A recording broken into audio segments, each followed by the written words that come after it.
Jocelyn, his administrative assistant, ushered into the office Doug Andy Daniels, senior vice president of streaming at Ascendant, and Riposte Reynolds, son of actress Jennifer Planter and her musician husband Mike Reynolds, frontman of the British rock band Hot Rocks. You could always recognize a baby by its name. It didn't matter what planet, fruit, or vegetable they were named after. A celebrity could always count on being an attention-hungry jerk when it came time to pick a name for their child. Riposte? Really?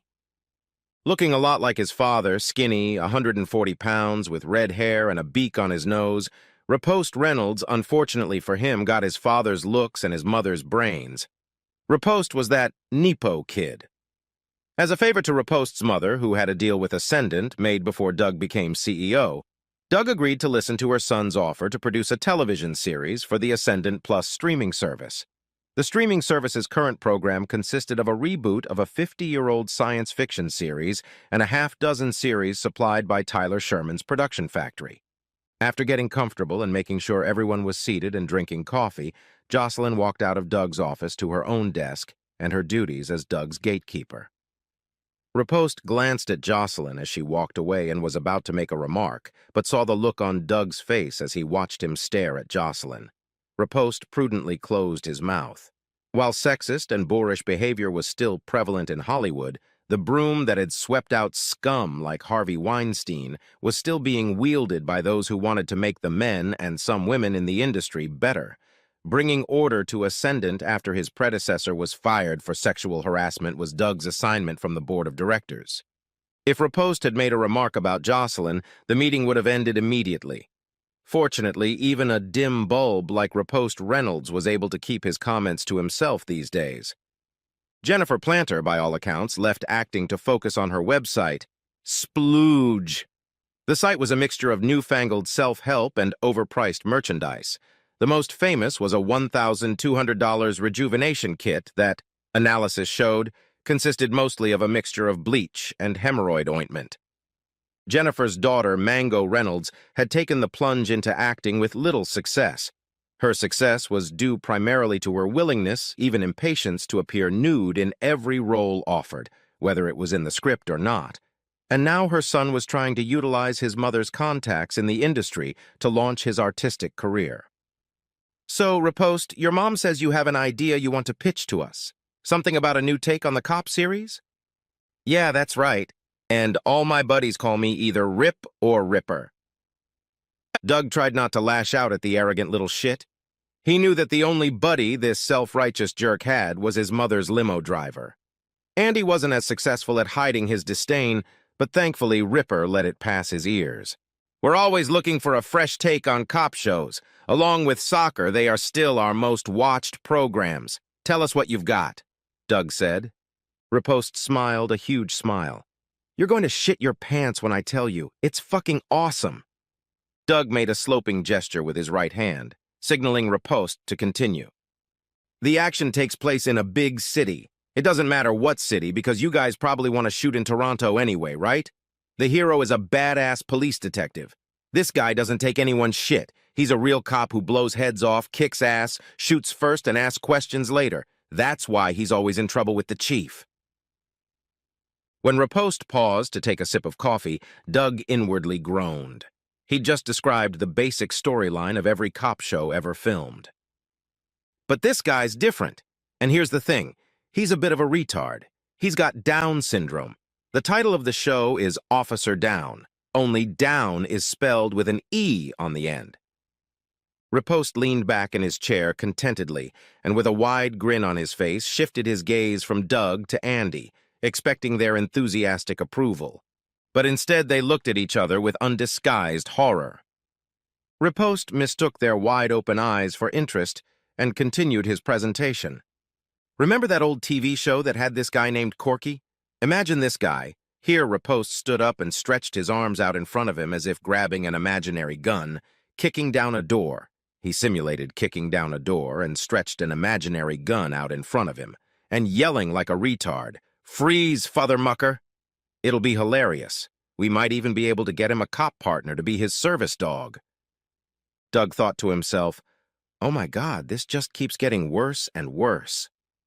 This was the most disgusting, most deplorable idea for a TV show in history. And he had once been offered a reboot of the 1980s TV series The Facts of Life, but in a brothel in Nevada, with Mrs. Garrett as the madam.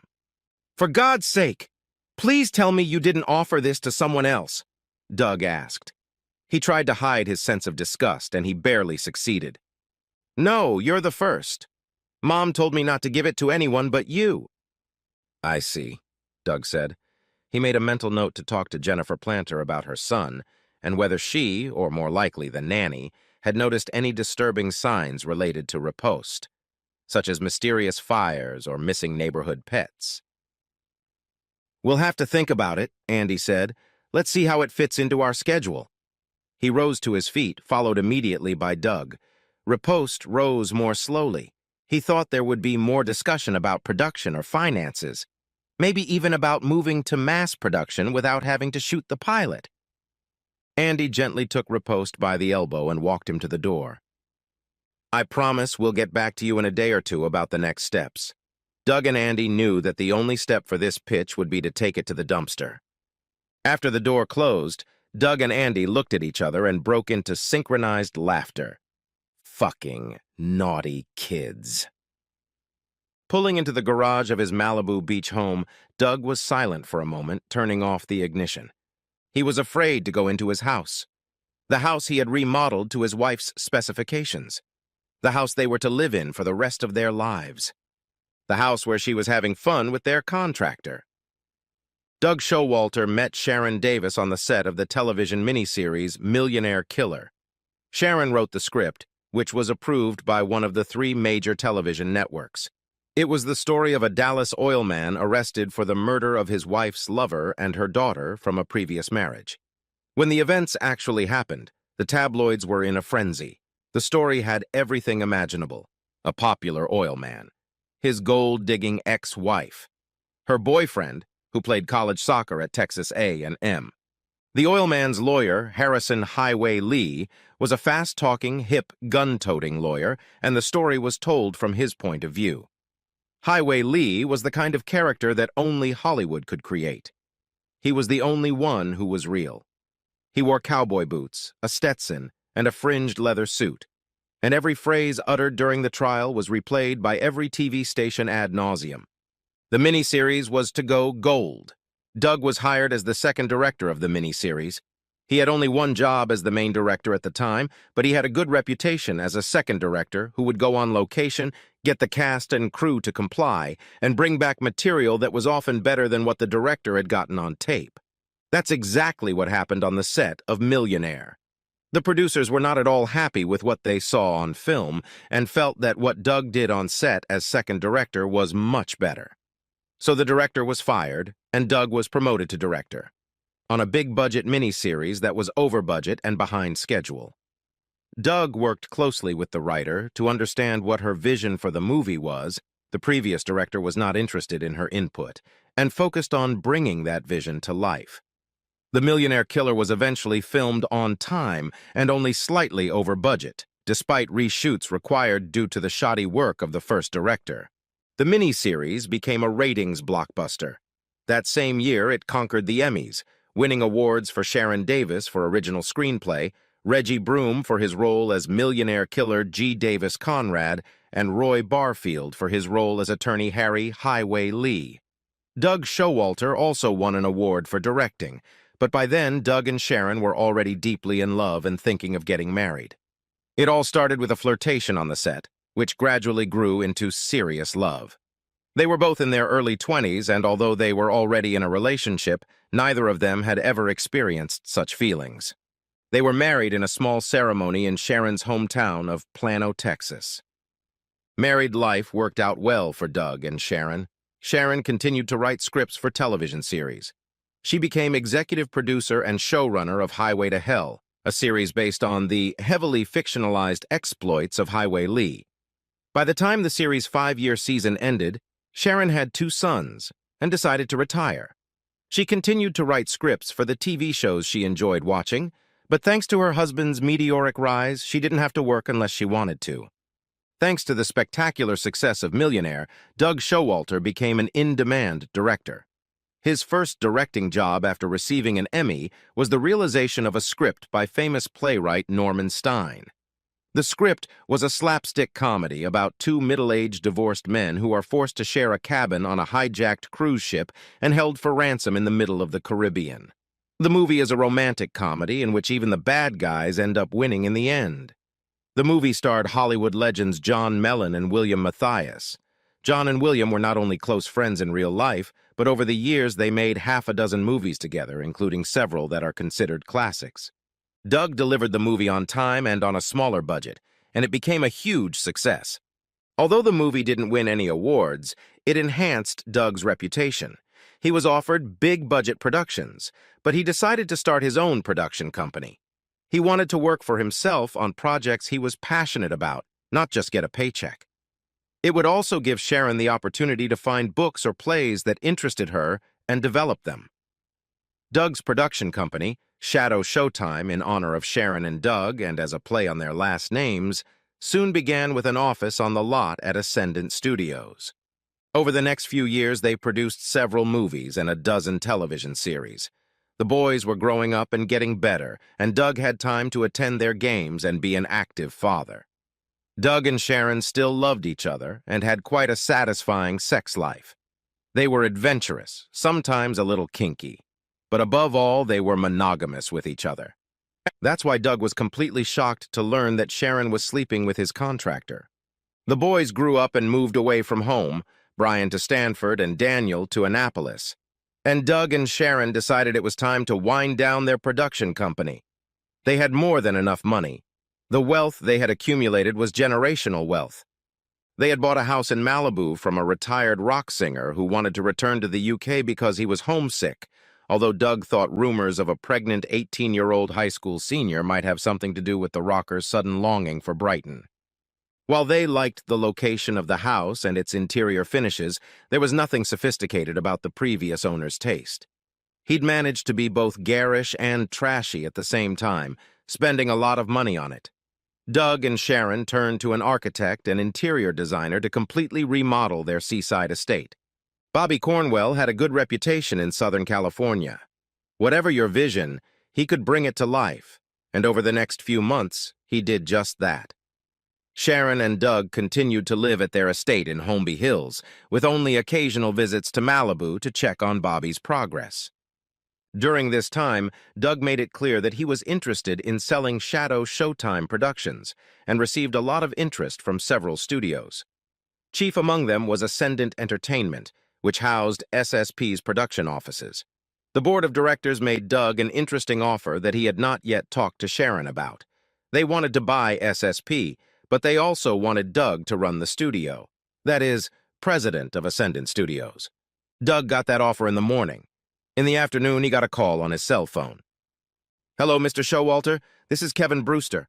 I'm the electrical subcontractor on your house in Malibu."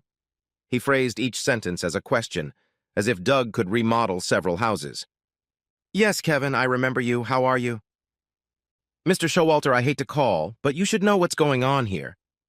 That piqued Doug's interest. "What do you mean, Kevin? Some kind of rebuilding problem? Shouldn't you be talking to Bobby?" Doug heard a heavy sigh in the receiver. "That's the problem, Mr. Showalter. It's Bobby and Mrs. Showalter. They're having sex in here. If you know about it, just forget I called. But if you don't know about it, I thought you should." Doug clutched the phone receiver so tightly his palm ached. "What exactly are they doing, Kevin?" "Mrs. Showalter comes in just about every day. Bobby takes her to where the master bedroom will be for guests. That room is already finished and the carpet is laid. He has sex with her very loudly so everyone can hear. He makes her talk about how big he is and how much she likes it when he—" Doug closed his eyes and took a deep breath. "Is she there yet?" "No, sir. She just left." "Bobby, I want you to do me a favor," Doug said. "Yeah, I'll do whatever you say. It's wrong what he's doing. Don't say anything to Bobby or anyone else at the construction site. I'll figure out the best thing to do myself." That's what Doug did. It wasn't easy, but that night he managed to act like everything was okay. He praised the dinner Sharon had prepared and then retired to his office on the pretense of reading some scripts that had come into his hands. When he reached the bedroom, Sharon was already asleep. Standing over the bed, he barely restrained himself from grabbing a pillow and smothering her in her sleep. How many times had he gone down on her after she'd had fun with that asshole all day? He was shaking with rage. The next morning, Doug met with Carl McInnes, Ascendant's head of security. Carl had retired from the FBI as executive assistant to the director of intelligence. Doug explained what was going on and what he needed.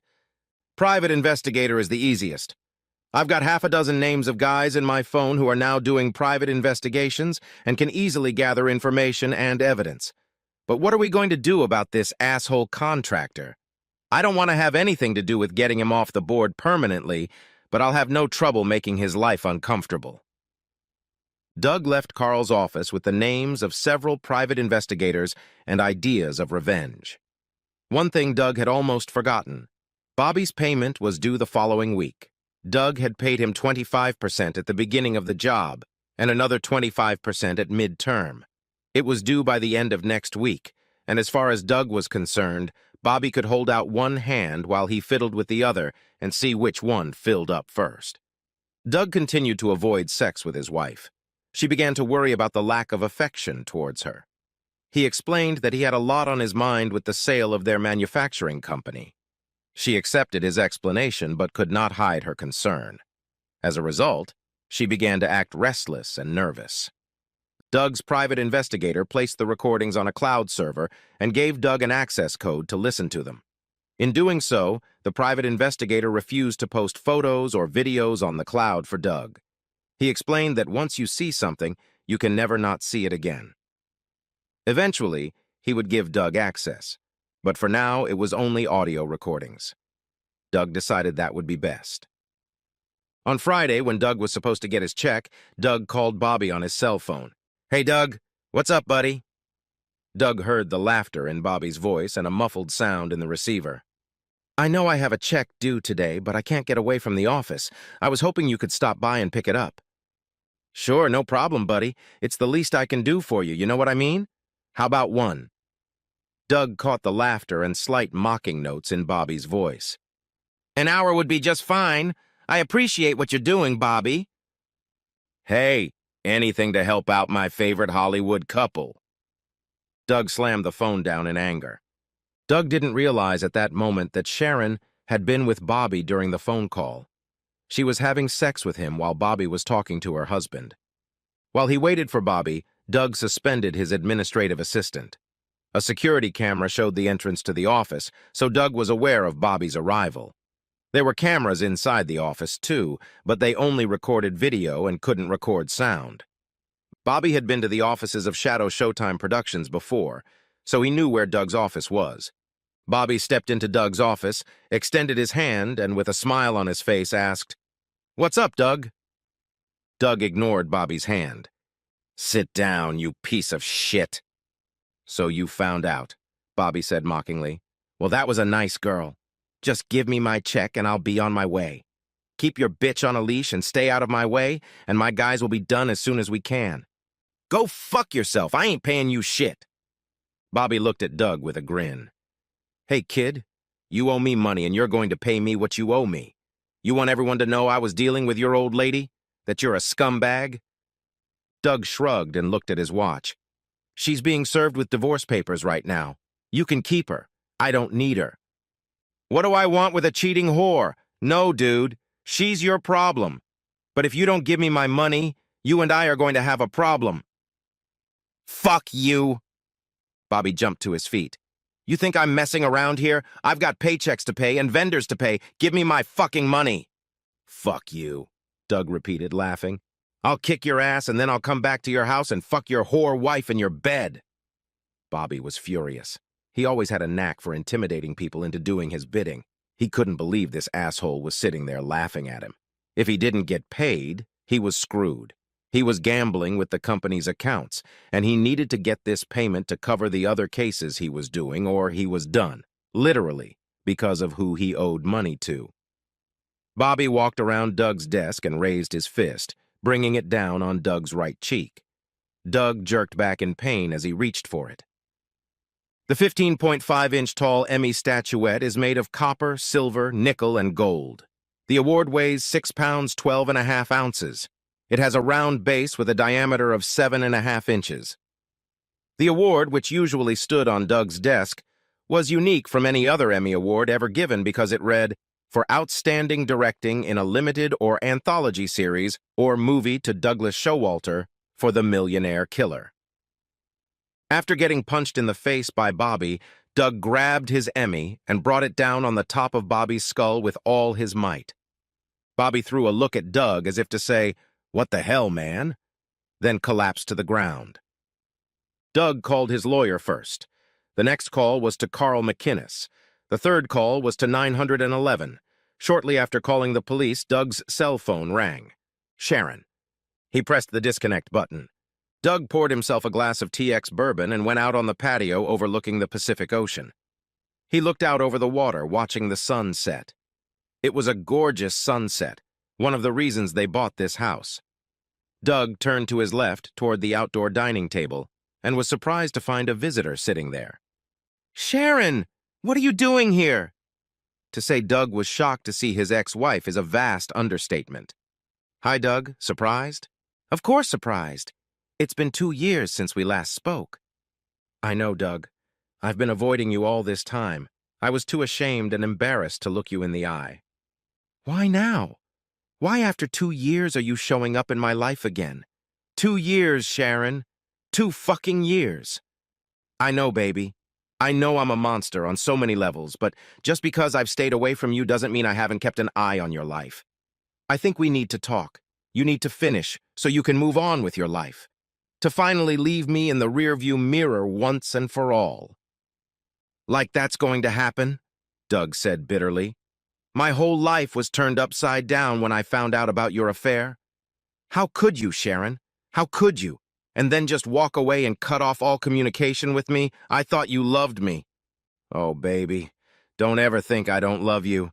The best thing that happened to me in my life was marrying you.